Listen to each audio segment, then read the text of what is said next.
Science and education world में आपका स्वागत है दोस्तों मैं आशुतोष व्यास ऑर्गेनिक केमिस्ट्री की सीरीज़ में आज आपके लिए लेकर आया हूँ एल्कीन। दोस्तों हमने एल्कीन कंप्लीट कर लिया है, अब हम हाइड्रोकार्बन में पढ़ेंगे एल्कीन। दोस्तों एल्कीन क्या होते हैं? वे हाइड्रोकार्बन जिनमें कार्बन और कार्बन के बीच में क्या हो, डबल बॉन्ड। ओके, यानी कि इनको हम क्या बोलेंगे, एल्कीन। अब दोस्तों हम चलते हैं इनके नेमिंग पे, यानी कि हम एल्कीन रहे हैं तो हम इनके IUPAC नेमिंग में चलेंगे। तो हम देखते हैं कि इनमें क्या होता है कि इनका जो जनरल फॉर्मूला होता है वो होता है CnH2n। यहाँ पर जो n है वो नंबर ऑफ कार्बन को रिप्रेजेंट करता है, और यहाँ पे हम अनुलग्न या सफिक्स के यूज में क्या यूज करते हैं, ENE। और जो परफिक्स है, परफिक्स के यूज में हम क्या यूज करेंगे, वही लेटिन वर्ड 10 तक, मेथ, एथ और डेक तक। तो हम इसको बोलेंगे ethene, propene, butene, pentene, hexene, heptene, octene, nonene और डेकीन। अब आपकी जानकारी के लिए बता दूं कि इनमें मेथिन नहीं होता है। उसका रीजन ये होता है कि मैं क्या कह रहा हूं, एल्कीन वो होंगे जिनके कार्बन और कार्बन के बीच में क्या होगा, डबल बॉन्ड। जबकि जो मेथ है उसमें कार्बन नंबर है 1, केवल एक। तो जब कार्बन ही एक है तो डबल बॉन्ड की पॉसिबिलिटी वहां पर है ही नहीं, इसीलिए इसमें मेथिन मेंबर नहीं पाया जाता। ओके, अब क्या है दोस्तों कि यहाँ पर ये होगी इनको IUPAC में। अब जब हम इनके कॉमन नेमिंग की बात करेंगे तो कॉमन नेमिंग में क्या होता है कि ये जो एथीन होता है, ये जो ईन होता है उसकी जगह हम इलीन का यूज करते हैं। किस सफिक्स का यूज करेंगे, इलीन। और हम इनको बोलेंगे, अब देखो, एथिलीन, प्रोपिलीन, ब्यूटिलीन, पेंटिलीन। और अगर मैं बात करूं इनके डिराइव्ड की तो उसमें क्या होगा, जो व्युत्पन्न पद्धति है उसमें जो ये एथीन है CH2 डबल बॉन्ड CH2, इसको क्या करते हैं, पेरेंट कंपाउंड मान के जो आगे वाले मेंबर होते हैं, जैसे कि ये प्रोपीन है, तो अब इसको क्या, इसको पेरेंट मान के इसको सफिक्स के रूप में यूज करेंगे।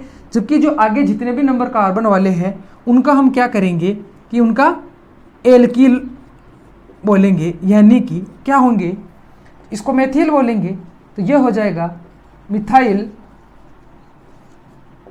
अब इसको आप किसके रूप में यूज करो, एथीन को किसके रूप में, पेरेंट कंपाउंड में, और वो भी कौन सा वाला नेम, इसका कॉमन नेम, यानी मिथाइल एथिलीन। ये हो गई इसकी डिराइव्ड।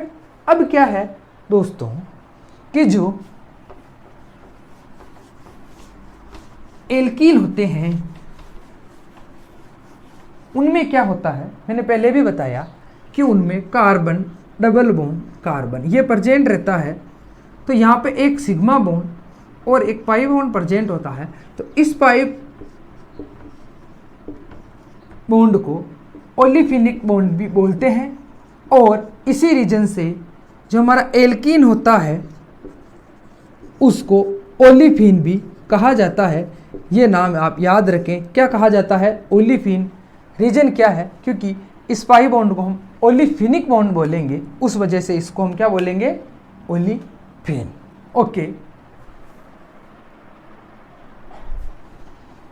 अब क्या दोस्तों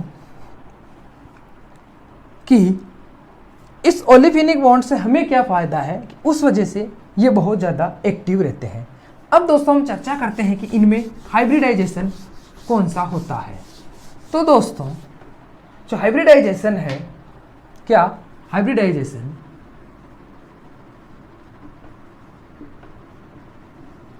याद रखें, एल्कीन में सदा ही sp2 पाया जाता है। क्यों, चलो आओ, मान लो ये sp2 का कार्बन है, ये भी sp2 का कार्बन, तो क्या होगा, देखो यहाँ पे first S 2s2 and 2p2, क्या होगा, उत्तेजित अवस्था में ये हो जाएगा 2s1 और ये हो जाएगा 2p3, यानी कि अगर मैं इनका इलेक्ट्रॉन कन्फिगरेशन देखूं तो वो होगा कुछ इस तरह से।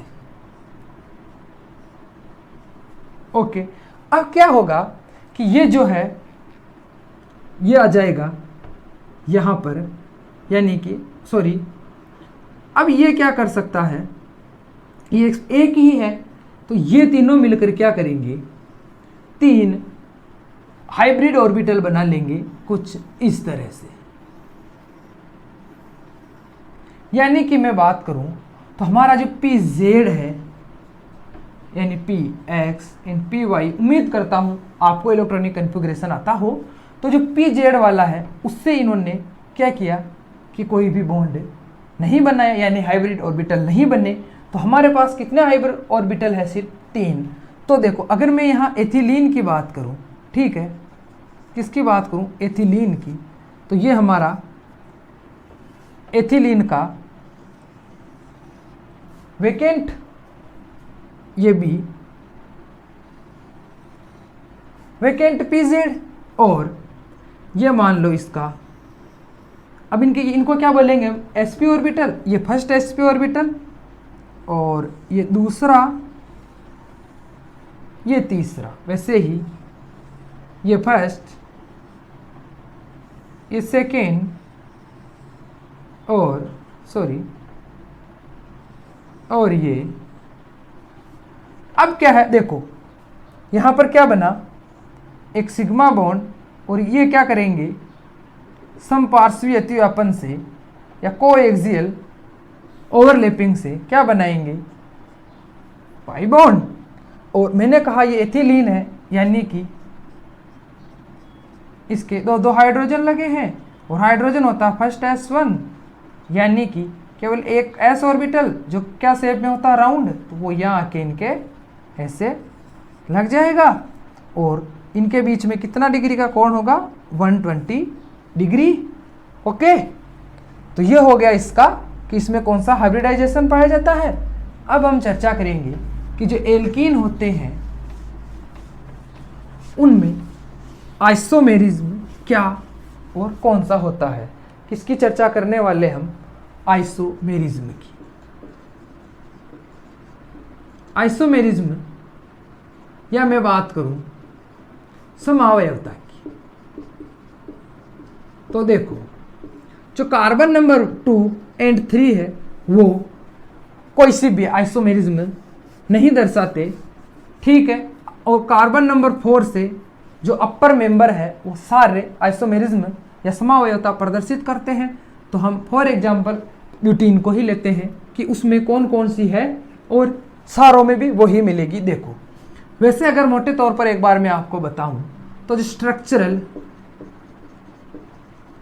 आइसोमेरिज्म है वो इनमें प्रेजेंट होती है, और जियोमेट्रिक आइसोमेरिज्म है वो एल्कीन में पाई जाती है। अब स्ट्रक्चर में भी पोजीशन और चेन आइसोमेरिज्म इनमें मिलती है। देखो, हम एग्जाम्पल से इस चीज को समझेंगे ताकि आपके क्लियर हो जाए। देखो, ये CH3 CH2, ये हो गया आपका ब्यूटीन। तो अब देखो, अब ब्यूटीन है तो मैं अगर बात करूं चेन की, चेन से मेरा यहाँ मतलब है कि कोई भी मिथाइल ग्रुप है वो अपनी पोजीशन को चेंज करेगा। यानी मैं बात कर लूँ तो ये क्या है, एन ब्यूटीन, ठीक है, n butene, isobutene, new butene क्या है, ये कॉमन नेमिंग के वर्ड है। डिस्क्रिप्शन में दे दिया है वीडियो, वहां जाके कॉमन नेमिंग देख ले, आपको पता चल जाएगा। तो ये क्या बनाएगा, आइसोब्यूटीन। आइसोब्यूटीन का मतलब है कि मिथाइल ग्रुप की शिफ्टिंग कहाँ होगी, कार्बन नंबर 2 पे। देखो, तो CH2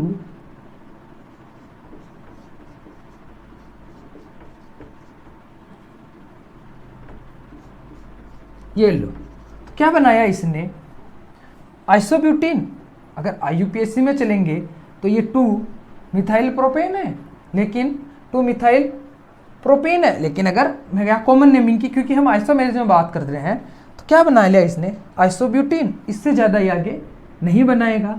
और तो यानी कि कौन कौन सी मिली इसमें स्ट्रक्चर में, पोजीशन ये वाली हो गई, सॉरी चेन। अब पोजीशन कैसे, यहाँ पर डबल बॉन्ड जब अपनी पोजीशन चेंज करते हैं, डबल बॉन्ड या ट्रिपल बॉन्ड, तो वही तो पोजीशन आइसोमेरिज में होती है। देखो अब पोजीशन में क्या होगा,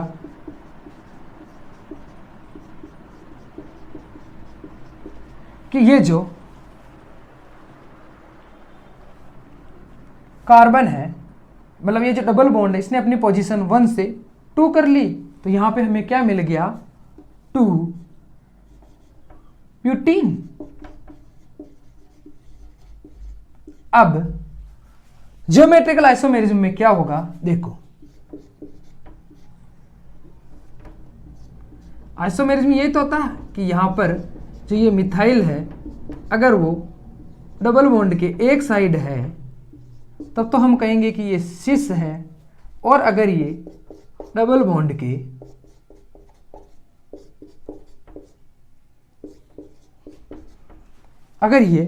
बॉन्ड के अपोजिट साइड है तो हम कहेंगे कि ये क्या है, ट्रांस है। तो ऐसे करके ये हो गई हमारी कौन सी, आइसोमेरिज्म, जियोमेट्रिक आइसोमेरिज्म। तो अब हमें क्या करना है, हमें यह पता चल गया कि भाई इनमें सिस और ट्रांस चलेगी, यानी प्रोडक्ट में भी हमें कहीं ना कहीं ये चीज़ें बनानी पड़ेगी, वो हम प्रिपरेशन में देखेंगे। तो ये हो गई इनमें क्या, इनकी आइसोमेरिज्म, और आइसोमेरिज्म में जियोमेट्रिक आइसोमेरिज्म, इसकी एक स्पेशल क्या है, आप कह सकते हैं कि एक स्पेशल कंडीशन है जो एल्कीन में मिलती है।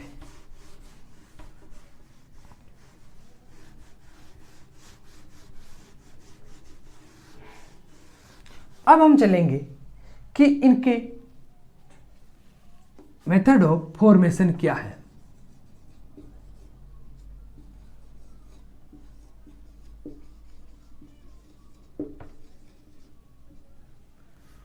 अब जब बात मेथड ऑफ फॉर्मेशन की कर रहे हैं तो एक बात आप हमेशा याद रखें कि जो एल्कीन होते हैं उनमें डबल बॉन्ड होता है, ओके।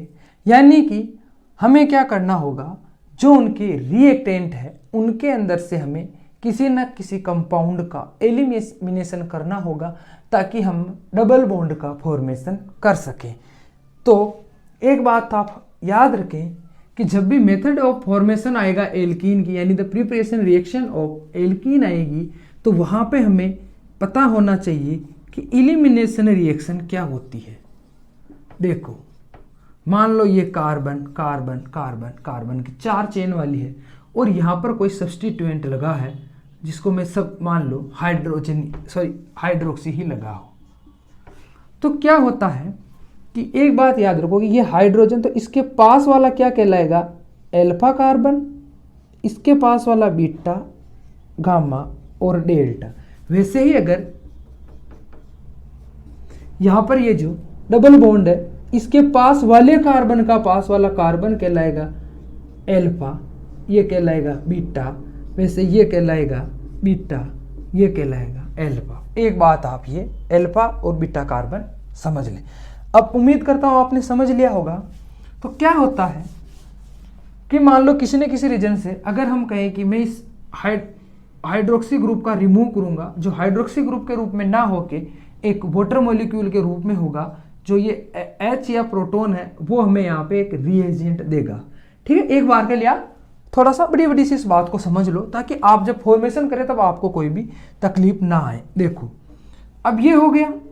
अब क्या करना है कि मैंने आपको बताया कि ये अब क्या होगा कि जैसे यहाँ से ये निकलते, यहाँ पर ये पोजीशन खाली हो गई। अब क्या होगा, हमेशा के लिए ही जब भी डबल बॉन्ड की फॉर्मेशन होगी तो एक हाइड्रोजन जो यहाँ पे होगा वो यहाँ से निकलेगा, यानी एल्फा से क्या निकला हाइड्रोजन, हाँ, तो अब एक हाइड्रोजन इस बीटा से निकलेगा क्योंकि एल्फा से हमने OH हाइड्रोक्सी ग्रुप निकाल दिया है। तो क्या होगा, ये होगा एल्फा बीटा और इसको बोल देंगे हम एलिमिनेशन। समझ गए होंगे आप अल्फा बीटा एलिमिनेशन में क्या होगा, अगर अल्फा कार्बन से OH ग्रुप रिमूव हो रहा है तो सदैव ही बीटा कार्बन से हाइड्रोजन ग्रुप रिमूव होगा या उसका एलिमिनेशन होगा। तो इस एलिमिनेशन रिएक्शन को हम बोलेंगे अल्फा बीटा एलिमिनेशन या E2 एलिमिनेशन। ओके, ये बात आप समझ गए होंगे कि भाई E2 एलिमिनेशन क्या है, और इस पूरी जो जिसके फॉर्मेशन की मेथड है उसमें E2 एलिमिनेशन ही चलेगा, इसलिए मैंने आपको पहले ये चीज यहां पर समझा दी है। अब देखो, अब जो इनका हम फॉर्मेशन करेंगे उस फॉर्मेशन में जो सबसे फर्स्ट जो अपनी रिएक्शन होती है वो होती है डिहाइड्रेशन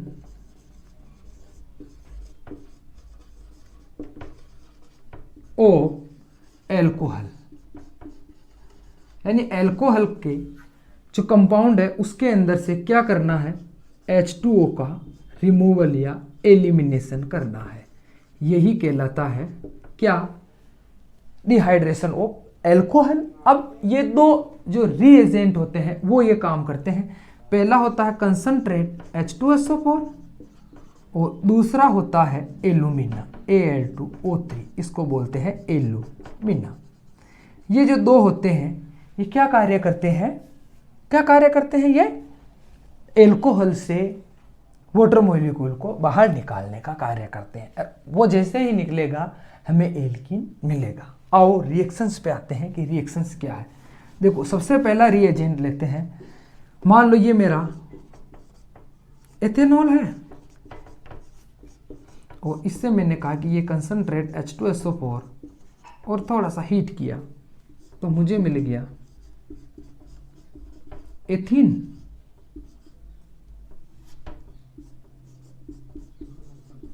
ये लो, अब जब हमें एथीन मिला तो क्या हुआ कि यहां पर आराम से इसने यहां से ले लिया और यहां से ले लिया, यानी कि मैकेनिज्म में देखते हैं। देखो कि इसकी मैकेनिज्म क्या है। तो अगर हम मैकेनिज्म को ध्यान से देखें तो सबसे पहले क्या होगा कि ये जो OH ग्रुप लगा है और इधर जो ये कंसंट्रेटेड H2SO4 है, और आप याद रखें कि जो एसिड होते हैं वो क्या करते हैं, हमेशा ही एक प्रोटॉन का त्याग करते हैं। तो इसने प्रोटॉन दिया किसको, इसने यहाँ प्रोटॉन भेजा, और वो प्रोटॉन क्या है कि यहाँ पर क्या है, इसके पास अयुग्मित इलेक्ट्रॉन है, लोन पेयर है, जिससे क्या हुआ, इसने बॉन्ड बना लिया और इस रिएक्शन से बाहर निकल गया क्या, एक वाटर मॉलिक्यूल, और यहां पर हमें मिल गया कार्बोकेटाइन। अब हमें कार्बोकेटाइन मिला यानी कि इसके पास एक वेकेंट हो गया, तो यहाँ पे मिथाइल क्या करेगा कि अपने एक हाइड्रोजन का क्या कर देगा, ये शिफ्टिंग कर देगा कहाँ पे, वो जो इसके पास। क्यों करेगा भैया, क्योंकि ये वेकेंट हो गया था। तो अब हमें इसने खींच लिया ये को, तो यहाँ पर क्या हो, यहाँ पर भी वेकेंट हो गया, तो हमें मिल गया इथिलीन। देखो ये हो गया इसका मैकेनिज्म कि भैया ये पहले प्रोटॉन का ये त्याग करेगा, वाटर मॉलिक्यूल बाहर निकलेगा, फिर प्रोटॉन का अपना कंपाउंड त्याग करेगा और हमें मिल जाएगा एल्कीन। देखो ये चीज़ तो हो गई छोटे वाले मेंबर जिनमें हम आसानी से ये चीज़ बता सकते हैं। लेकिन क्या होता है कि मान लो अब मुझे क्या बनानी है, मुझे फॉर्मेशन किसका करना है, ब्यूटीन का। किनका फॉर्मेशन करना है मुझे, ब्यूटीन का। तो उसका फॉर्मेशन कैसे होगा, ठीक है, क्योंकि ब्यूटीन क्या करता है कि आइसोमेरिज्म भी दर्शाता है। कौन सी वाली पोजीशन, आइसोमेरिज्म, जिसमें ब्यूटीन हमें दो फॉर्म में मिलता है, 1 ब्यूटीन और 2 ब्यूटीन। तो जब यहाँ ये चीज़ आ जाती है तो एक सबसे बड़ी चीज़ आ जाती है कि भैया जब हमें 1 ब्यूटीन और 2 ब्यूटीन मिल रहा है तो कौन सा बनेगा और कौन सा मतलब ज़्यादा बनेगा मैक्सिमम अमाउंट में और कौन सा कम अमाउंट में बनेगा। यानी कि पहले हम रिएक्शंस की ओर चलते हैं, फिर ये चीज़ मैं आपको बताऊंगा। देखो रिएक्शन क्या है, ओबियसली मुझे यहाँ पे ब्यूटेन लेना होगा। देखो ये मेरा ब्यूटेनॉल, और मैंने क्या किया, ये इसके अंदर कंसंट्रेट H2SO4 डाला और मुझे मिल गया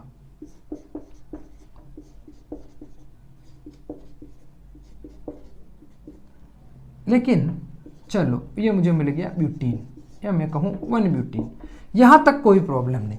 लेकिन हाइड्रोक्सी ग्रुप भी तो चेन आइसोमेरिज्म में दर्शाता है। यानी कि अगर मैं कहूँ कि मेरे पास कंपाउंड क्या हो CH2 OH और CH, यानी मेरे पास है 2 ब्यूटीनॉल। अब जब मेरे पास 2 ब्यूटीनॉल है तो अब प्रोडक्ट क्या बनेंगे, देखो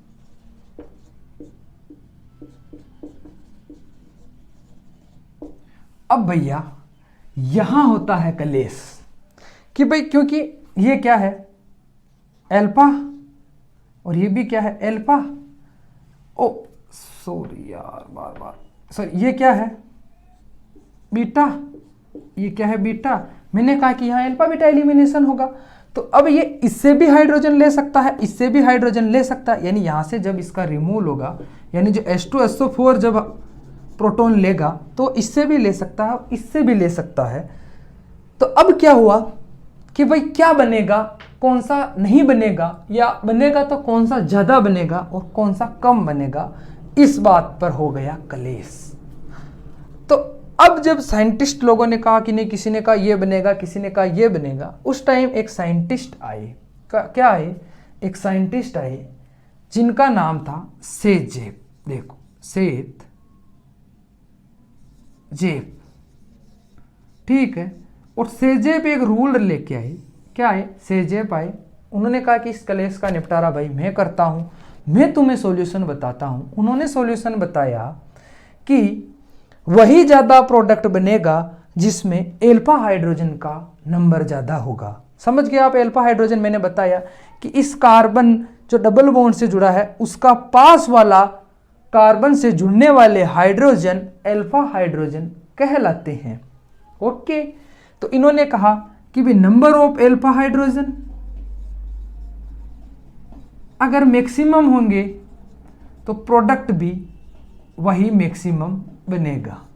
इस चीज को क्या करो आप अपने गांठ बांध लो। और ये कौन से वाले हाइड्रोजन में होगा, असममित हाइड्रोजन। असममित कैसे कि भाई जैसे मान लो मैंने इसमें मैं एक सममिति का एक्सिस डालता हूं तो वो कुछ इस तरह से डलेगा, यानी मुझे दोनों साइड बराबर मिलेंगे। लेकिन मैं अगर इसको यहां से काटूं, ये रूल कहां लगता है, असममित एल्कोहल में। अब मैंने इसको काटा तो इधर OH मिला, लेकिन इधर मुझे OH नहीं मिला। या मैं यह कहूँ कि मान लो असममित कह दो या 2 डिग्री हाइड्रोजन कह दो, वहाँ पे ही तो ये कलेश आया। तो उस कलेश का निपटारा क्या था कि भाई the number of maximum alpha hydrogen, तो क्या था उसका द नंबर ऑफ, तो मैक्सिमम अमाउंट हमें कौन सा मिलेगा जिसमें क्या होंगे, एल्फा हाइड्रोजन होंगे। यानी मैक्सिमम एल्फा हाइड्रोजन तो मैक्सिमम उसके बनने की प्रोबेबिलिटी। तो देखो अब यहां पे आओ हम गिनते हैं, तो ये कार्बन और ये इसके पास वाला एल्फा कार्बन और ये इससे जुड़ने वाले एल्फा हाइड्रोजन, 3 ये हमारे पास हो गए टोटल यहाँ पे 6। यहाँ पे देखते हैं इधर तो है ही नहीं और इधर आए तो 2, ठीक है, सॉरी यहाँ पे 2 है। तो कितने हो गए भैया, 2, और यहाँ पे कितने हो गए, 6। तो यानी कि जब भी 2 ब्यूटेनॉल की रिएक्शन करवाएंगे तो हमें 2 ब्यूटीन ज़्यादा मिलेगा, ठीक है। और मैं ये कहूँ कि सेजेप का जो रूल है, अगर हम कहीं भी अगर ये 2 ब्यूटीन की बात आएगी, मान लो यहाँ पर अगर हेलाइड भी हो तो भी यही ज़्यादा बनेगा, क्योंकि रूल हमेशा यही लगेगा कि सबसे ज़्यादा या तो हम यूँ कह सकते हैं कि सबसे ज़्यादा सब्स्टिट्यूएंट मान लो इनको, या अल्फा हाइड्रोजन दोनों मान लो। देखो ये सब्स्टिट्यूएंट का त्वरित है, तो यहाँ पर 2 सब्स्टिट्यूएंट है, जबकि इसके पास सिर्फ यही एक सब्स्टिट्यूएंट के रूप में है, केवल यही। किस रूप में? ये केवल एक एथीन सब्स्टिट्यूएंट ही है, जबकि इसके पास मिथाइल मिथाइल करके 2 सब्स्टिट्यूएंट है। तो ऐसे करके ये है हमारा सेजेब का रूल, और ये है dehydration of alcohol from concentrate H2SO4।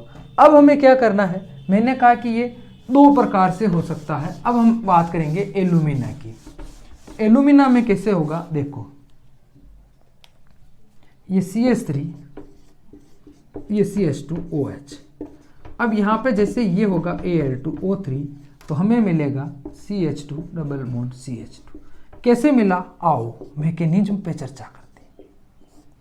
तो ये मेरा CH3, CH2 और ये OH। तो एल्यूमिना भी क्या करता है कि एक एसिड की तरह कार्य करता है, और वो क्या करेगा, यहाँ पे एक H पॉजिटिव देगा और इसको अपनी ओर खींच लेगा, यानी H2O बाहर निकलेगा और मुझे मिलेगा CH3 CH2 एक कार्बोकेटाइन, और यहाँ पर क्या रहेगा, एक फ्री हाइड्रोजन, जिसका क्या होगा, वापस बाहर त्याग हो जाएगा, और मुझे मिलेगा CH2 डबल बॉन्ड CH2। ये हो गया एल्यूमिना की। सीधा याद रखो, और इसको हम थोड़ा हाई टेम्परेचर पर गर्म करेंगे, लगभग 350 डिग्री सेंटीग्रेड, ठीक है, यानी लगभग 600 केल्विन के आसपास। तो मुझे क्या मिलेगा, ये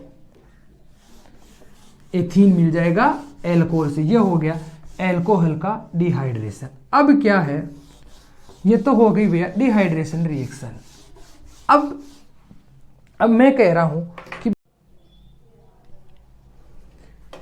देखो डिहाइड्रोहेलोजिनेशन ऑफ एल्किल हैलाइड क्या है। मैं यहां पर कह रहा हूं डिहाइड्रोहेलोजिनेशन, यानी कि मेरे जो एल्किल हैलाइड है उससे एक तो प्रोटॉन और एक हेलोजन कंपाउंड का उससे क्या हो रहा है, एलिमिनेशन हो रहा है। यानी कि देखो वो कौन कौन से कंपाउंड करते हैं, वो करते हैं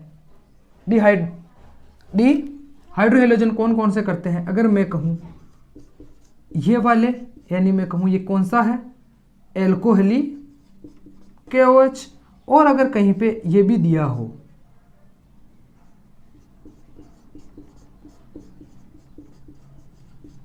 तो इन दोनों रिएजेंट का क्या कार्य है कि ये एल्किल हैलाइड से डिहाइड्रोहेलोजिनेशन करेंगे, यानी कि हाइड्रोहेलोजनीकरण। उसका मतलब होता है कि उस कंपाउंड से इन हाइड्रोजन और हेलोजन का एलिमिनेशन। और ये भी इटवी होगा। कैसे? आओ देखो मैं आपको बता, मान लो कि मेरे पास क्या है, ये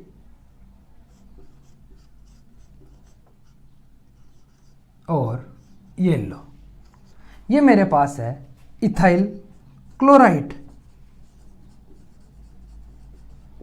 अब क्या होगा कि मैं इथाइल क्लोराइड की बात कर रहा हूं, ये रिएक्शन में मैंने कहा ये दोनों रिएजेंट है, तो क्या होगा, मुझे मिलेगा CH2 डबल बॉन्ड, यानी कि एथीन।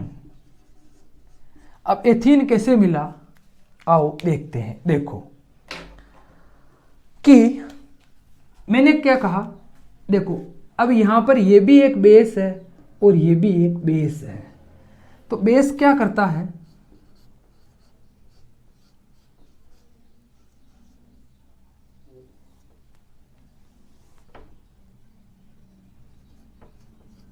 बेस क्या करेगा, बेस का काम होता है ना कि भाई प्रोटॉन को अपनी ओर खींचना।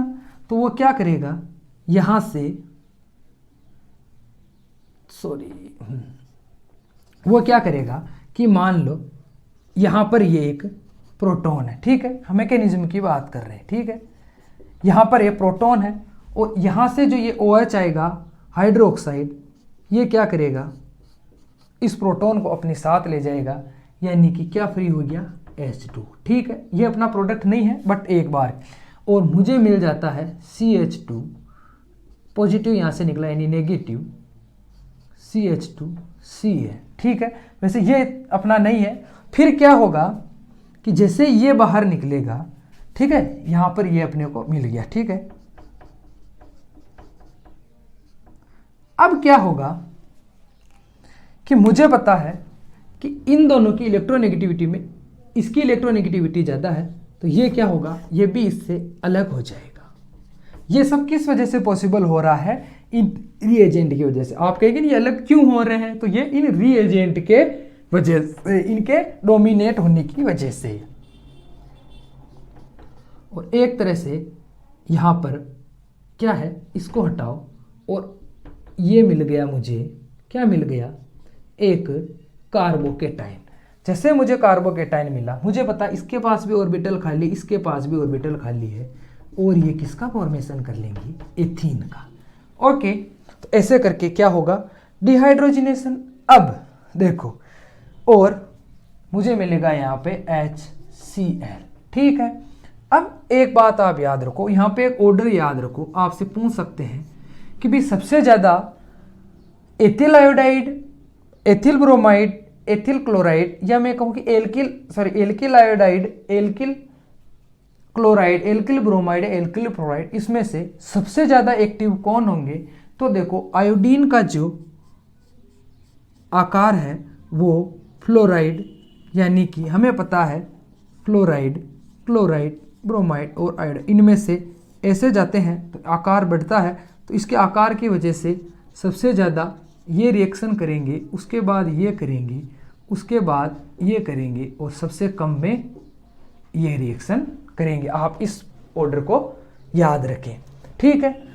अब देखो, अब समस्या है ना, समस्या वही वाली आ गई, कौन सी, कि भाई अगर मुझे ब्यूटीन बनाना है तो ठीक है, और मेरे पास 2D मतलब जो मेरा जो मतलब जो भी मेरा हेलोजन है, अगर वो कार्बन नंबर यानी 2 डिग्री कार्बन से जुड़ा है, मान लो यहाँ पर जुड़ा है, तो अब मुझे प्रोडक्ट के रूप में क्या मिलेगा, तो आपको पता है कि प्रोडक्ट के रूप में 2 मिलेंगे। कौन कौन से, देखो मैंने -HBr लिखा है, इसका मतलब यहाँ से HBr निकला है, आपको पहले मैकेनिज्म में पता चल गया।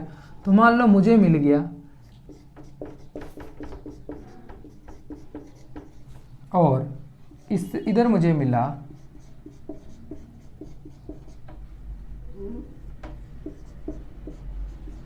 ये लो, यानी कि मैं बताऊं आपको तो कौन सा प्रोडक्ट ज़्यादा मिलेगा, वही सेजेब के रूल के हिसाब से, जिसमें क्या होंगे, या तो मैं कहूँगी सब्स्टिट्यूएंट ज़्यादा होंगे, वही क्या होगा, सबसे ज़्यादा स्थायी होगा और रिएक्शन में सबसे ज़्यादा अमाउंट में मिलेगा, ठीक है। तो ये हो गया अपना क्या, डिहाइड्रोएलोजिनेशन ऑफ एल्किल हैलाइड, सीधा और सिंपल, ठीक है। अब क्या है, एक रिएक्शन है डिहेलोजिनेशन ऑफ डाइहेलाइड। ओके, क्या है, डाइहेलाइड, कौन सी रिएक्शन, डिहेलोजिनी ऑफ डाइहेलाइड। देखो डाइहेलाइड मतलब क्या है, जैसे मैं यहाँ डाई की बात कर रहा हूँ, यानी मेरे पास जो भी मेरा प्रोडक्ट है, मेरा रिएक्टेंट है, उसके अंदर क्या है, 2 हेलोजन ग्रुप है। तो अगर दोनों हेलोजन ग्रुप पास पास में हो तो हम इनको बोलते हैं विसीलन। क्या बोलते हैं, विसीलन। और अगर ये दोनों एक बॉन्ड दूर हो, मान लो एक यहाँ पे हो और एक यहाँ पे हो, ठीक है, तो हम इनको कहते हैं जेम। और एक इस छोर पर एक इस छोर पर, हम इनको बोलते हैं एल्फा बीटा। लेकिन ये दोनों चलते हैं, तो हमारे वाले कौन से हैं, डाई। हम यहाँ विसीलन की बात कर रहे हैं। देखो विसीलन में क्या होता है कि जब हम जिंक डस्ट का यूज करते हैं, किसका, जिंक डस्ट का, और किसका यूज करते हैं, CH2O5OH। देखो, या मैं कहूँ कि मेथिलीन या एल्कोहल कोई सा भी। अब आप बोलोगे हम बार बार एल्कोहल का यूज क्यों कर रहे हैं, क्योंकि हम इनमें, देखो हमें इनको क्या करना है, कोई ना कोई रिएक्शन का मीडियम तो लेना होगा। वाटर में एल्किन घुलते नहीं है, क्योंकि वही रीजन, ये क्या है, ऑर्गेनिक कंपाउंड, इसीलिए हम क्या लेते हैं, यहाँ पे एल्कोहल लेते हैं, और एल्कोहल हमें सूटेबल भी होता है। तो जैसे हमने लिया तो मुझे मिला CH3 CH double bond CH CH3, यानी कि मुझे 2,3 डाई ब्रोमो ब्यूटेन से मुझे क्या मिल गया, 2 ब्यूटीन। अब कैसे मिला, आओ मैकेनिज्म पे चर्चा करते हैं। देखो, जो जिंक होता है इसका हमें पता है, इसकी वैलेंसी होती है 2, ठीक है, और ब्रोमीन की होती है, यानी इसकी होती है -1, यानी और इसकी होती है +2, यानी कि इसको क्या है कि जिंक को, अगर इसको जिंक क्या है अपने से 2 ब्रोमाइड को अटैच कर सकता है, तो जिंक क्या करेगा, देखो पहले बार में ये क्या करेगा, ये यहाँ मान लो और ये यहाँ मान लो, जिंक आएगा और इससे अपने आप को अटैच करेगा। जैसे ये इससे निकले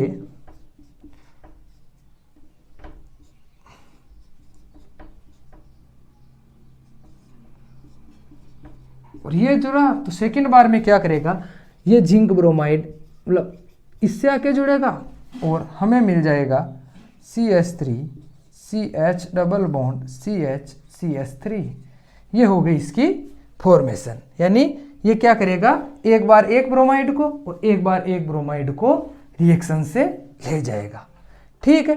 अब देखो, मैं आपके जानकारी के लिए बता दूं कि हमने एक रिएक्शन पढ़ी थी, कौन सी वाली, एरोमेटाइजेशन ऑफ एल्केन। उसमें क्या हुआ था कि भाई दो चरणों में वो होती है। कैसे होती है, देखो CH3, सॉरी यहाँ पे मैं रिएक्शन का नाम लिखना भूल गया, ये क्या है, अब हम बात कर रहे हैं केवल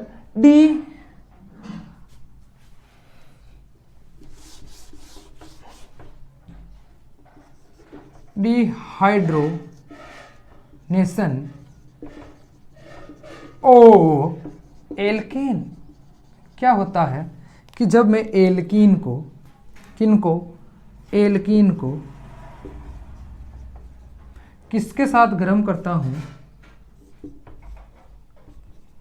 क्रोमियम ऑक्साइड और एल्यूमिना के साथ, तो मुझे क्या मिलता है,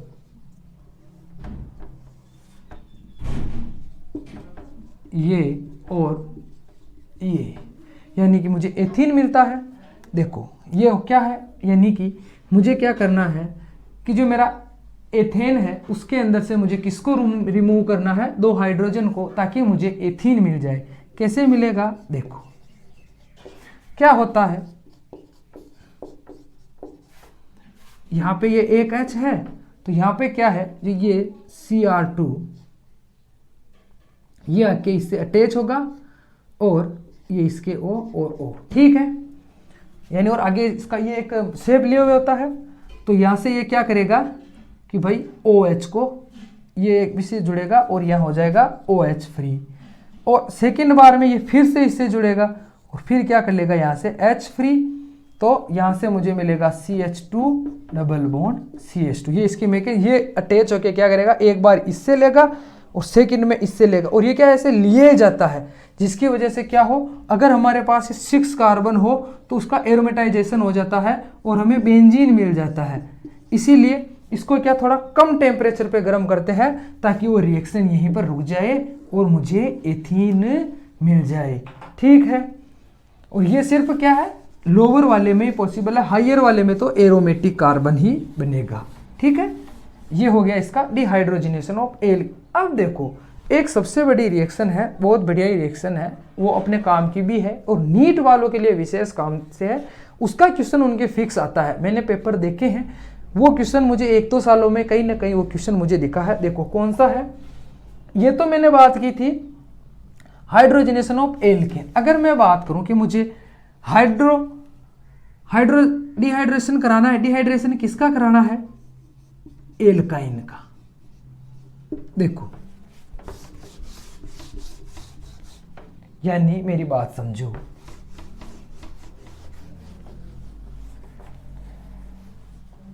यानी कि सॉरी मुझे हाइड्रेशन करवाना, सॉरी, यानी कि पहले तो मैं क्या था, एल्केन से मैं हाइड्रोजन निकाल रहा था, लेकिन एल्काइन में मैं हाइड्रोजन ऐड करूंगा। यानी कि मैं कहूं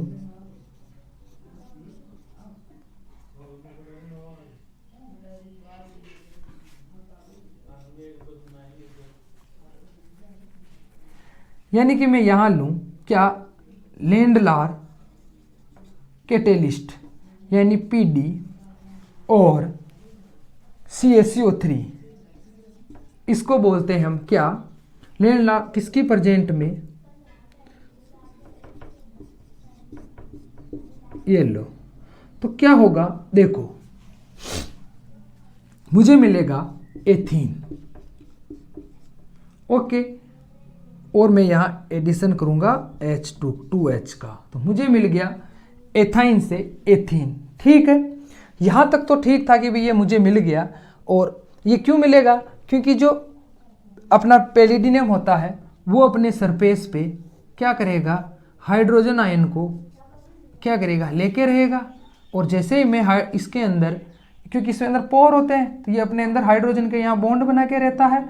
और जैसे ही मैं उसके अंदर एथिलीन या एसिटिलीन डालूंगा तो वो क्या करेंगे, यहाँ से एडिशन कर लेंगे और यहाँ से बॉन्ड का ब्रेक डाउन हो जाएगा और मुझे क्या मिलेगा, एथीन। देखो ये तो हो गया कि भाई मैं यहाँ पे एथीन बना रहा हूँ, लेकिन मैं वही बात करूँ कि अब मुझे ब्यूटीन बनाना है। क्या बनाना है, मुझे ब्यूटीन बनाना है। और ब्यूटीन क्या करता है, ज्योमेट्रिकल आइसोमेरिज्म प्रेजेंट करता है। यानी कि देखो एक बार मुझे क्या मिलेगा, C,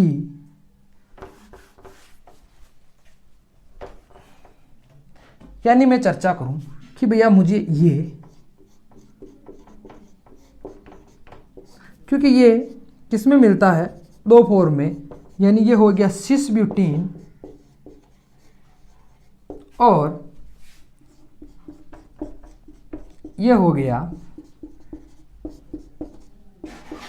कौन सा, ट्रांसब्यूटीन। तो अब ये कैसे मिलेगा, तो देखो अलग अलग रिएजेंट के उपयोग से हमें ये अलग अलग मिलते हैं। कैसे, देखो अगर मैं यहाँ पे क्या लूँ, सोडियम प्लस लिक्विड नाइट्रोजन लूँ तो मुझे क्या मिलेगा, सोडियम प्लस लिक्विड नाइट्रोजन लूँ तो मुझे ट्रांस मिलेगा। और यही मैं अगर लेंडलार रिएजेंट, ठीक है, का यूज़ करूँ तो मुझे क्या मिलेगा, क्या मिलेगा, सिस ब्यूटीन। क्यों मिलेगा, देखो मैंने पहले ही कहा है कि मतलब यहाँ पर क्या हो रहा है, ठीक है, इसको समझना। मैंने पहले ही कहा है कि अब मुझे हाइड्रोजन का एडिशन करवाना है, तो हाइड्रोजन का एडिशन इसमें कैसे होगा, देखो मान लो ये मेरा पैलिडियम है, ठीक है, ठीक है। अब मेरा ये पैलिडियम है, तो पैलिडियम की सरफेस पे हाइड्रोजन, पहले जैसे मैं उसके अंदर हाइड्रोजन की वाष्प डालूंगा तो यहाँ हाइड्रोजन का एडिशन होगा। और उसके बाद जैसे ही मेरा ब्यूटाइन आएगा तो वो ब्यूटाइन के यहाँ से ये फॉर्मेशन कर लेगा। और इस वजह से क्या है कि ये सिर्फ डबल बॉन्ड की एक साइड ही जुड़ पाएंगे। इसकी वजह से क्या होगा, सिस का फॉर्मेशन होगा। जबकि अगर मैं बात करूं कि मुझे अगर ट्रांस मिलेगा तो मुझे ट्रांस कैसे मिलेगा, देखो मेरी बात सुन, कि मेरे पास है ये, ठीक है, ऐसा मान लो आप CH3 और ये CH3। अब क्या होगा कि एक बार ये यहाँ सोडियम आएगा और वो क्या करेगा, यहाँ से इस बॉन्ड को हटाएगा, तो उसकी वजह से क्या होगा, ये यहाँ से फ्री हो जाएगा और एक हाइड्रोजन यहाँ से जुड़ेगा। सेकंड बार में वो इस पर अटैक करेगा और इसके इलेक्ट्रॉन को फ्री करेगा। उसकी वजह से क्या होगा, एक बार यहाँ पर हाइड्रोजन अटैच होगा। इसलिए हमें ट्रांस और सिस ब्यूटेन मिलेंगे। हमेशा याद रखें, कहीं भी अगर NaNH2 या NH3 यानी लिक्विड नाइट्रोजन और सोडियम का कहीं भी यूज होगा तो हमें ट्रांस प्रोडक्ट मिलेंगे। और लेंडलार रिएजेंट का यूज होगा तो हमें क्या मिलेगा, सिस ब्यूटीन मिलेगा। और इन रिएक्शन को हम स्टीरियो स्पेसिफिक रिएक्शंस कहते हैं। और इसी के साथ आपका प्रिपरेशन ऑफ एल्कीन यहाँ पर कंप्लीट होता है। आपको अच्छा लगा हो तो लाइक करें, शेयर करें। कुछ समझ में नहीं आया तो वीडियो के नीचे कमेंट करें। नेक्स्ट वीडियो में आपकी चीज़ का सॉल्यूशन होगा। इसी के साथ धन्यवाद।